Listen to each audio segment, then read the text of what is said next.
how to make pomegranate jelly. Pomegranate jelly is a favorite in our house. My grandmother, when I was growing up, her and my grandpa lived in California, and they had a pomegranate tree, and she would get the juice from those pomegranates that she grew and can it up, and she would bring it up to Oregon where we lived at the time, and she would make pomegranate jelly for us in our kitchen and leave the jars.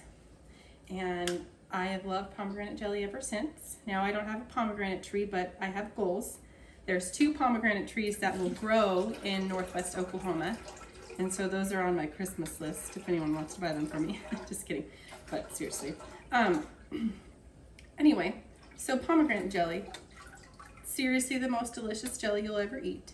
And it makes up great using the pom juice. Pom juice, it's 100% pomegranate juice, so no added sugars or anything. So for a single batch of the pomegranate jelly, you're gonna need 4 cups of pomegranate juice, which is 2 of these 16-ounce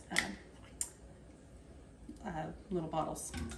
So I'm making a larger batch, but so for the single batch, 4 cups of pomegranate juice, a 1/4 cup of lemon juice, and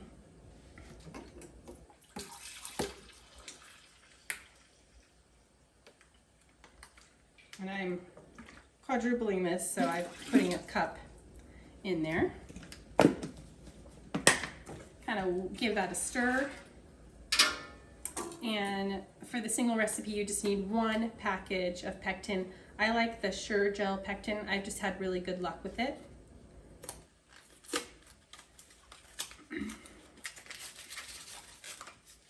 So you're gonna put the pomegranate juice, the lemon juice, and the pectin all in the pot and heat it up. And you're gonna bring it to a boil. Okay. So you're gonna wanna stir that every so often because you don't want anything to burn on the bottom of the pot.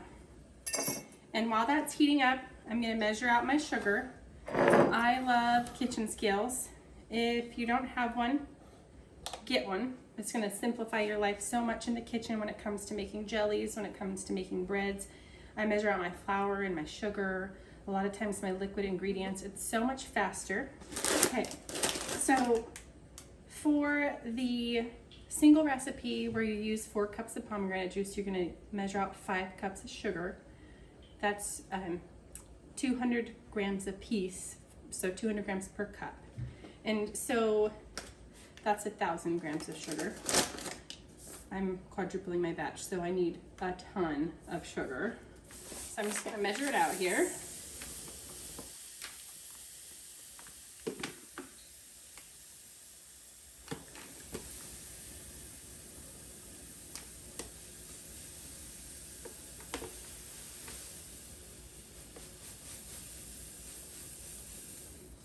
Whenever I'm measuring out sugar like this for jelly, whatever comes to mind in my head, I'm a nurse practitioner, what comes to mind in my head is diabetes.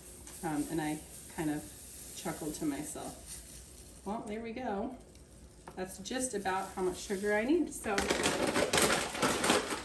again, the recipe is 4 cups of pomegranate juice, a 1/4 cup of lemon juice, a package of pectin, and then your 5 cups of sugar. All right, so this is just heating up. And again, you're gonna bring it to a boil.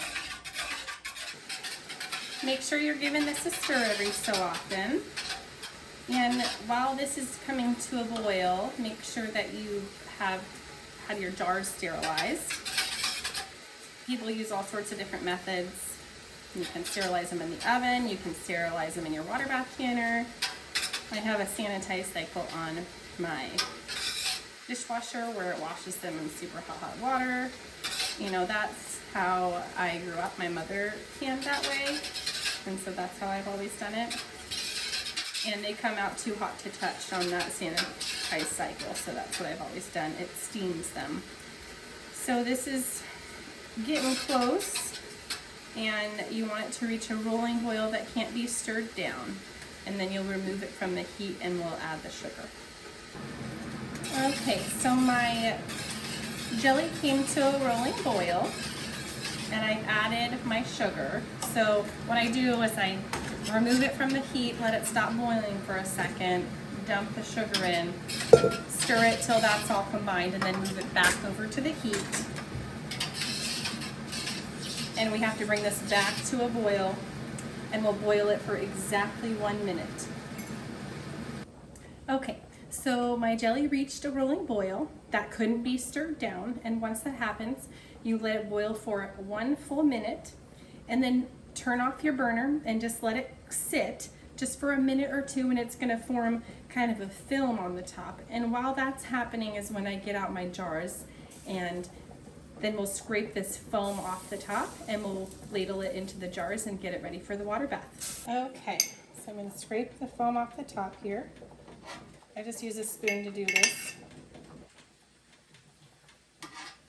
And it really just, it is this kind of foamy substance.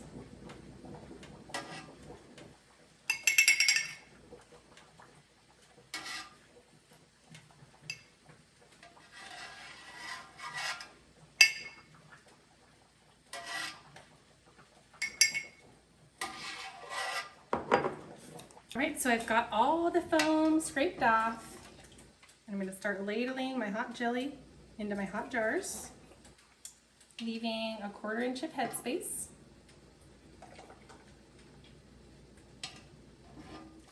And if you missed any of the foam, it's going to float to the top of the jars so you can get it off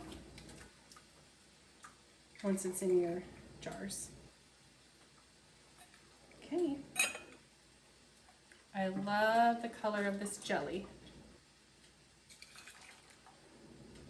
I think last time I want to say I made my quadruple recipe, made 24 8-ounce jars. I can't remember, let's see.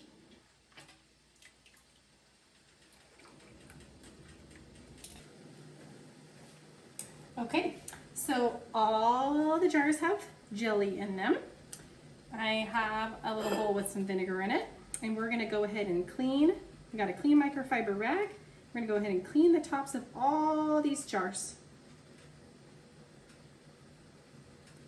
The vinegar helps break down that sugar so that all your jars seal.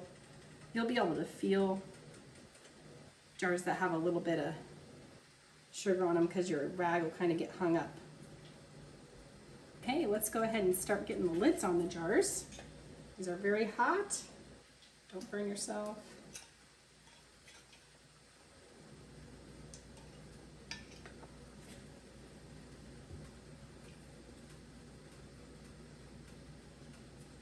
So I've got all my lids, and I'm going to go ahead and just finger tighten all of them down.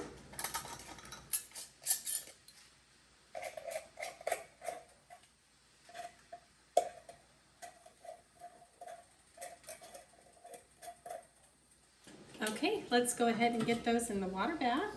I have some extra water boiling here just in case it doesn't cover the jars. The water doesn't cover the jars evenly enough. So I have 2 different types of 8-ounce jars. I have these kind of shorter, squatter little jars. I'm going to put those on the bottom.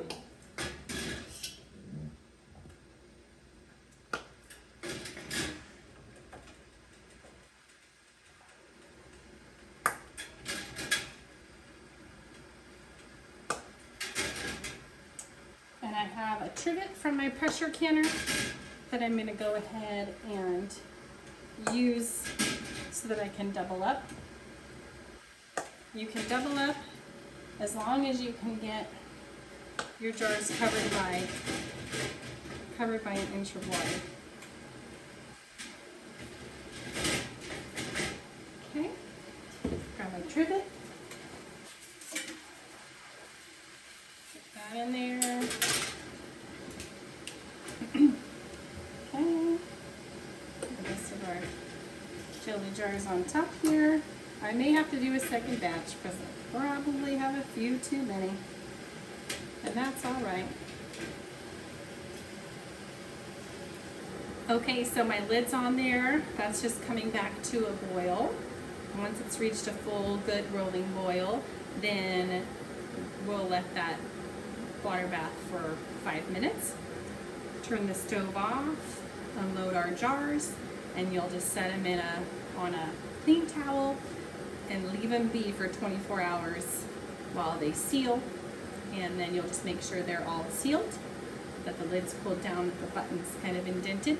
And if they've all sealed, they're pantry stable for a year. If they didn't seal, pop them in the fridge, give them to a friend, tell them to eat it right away. But thanks for watching. Please like and subscribe to my YouTube channel. I really hope you enjoy this pomegranate jelly as much as I do and as much as my family does. Have a great day.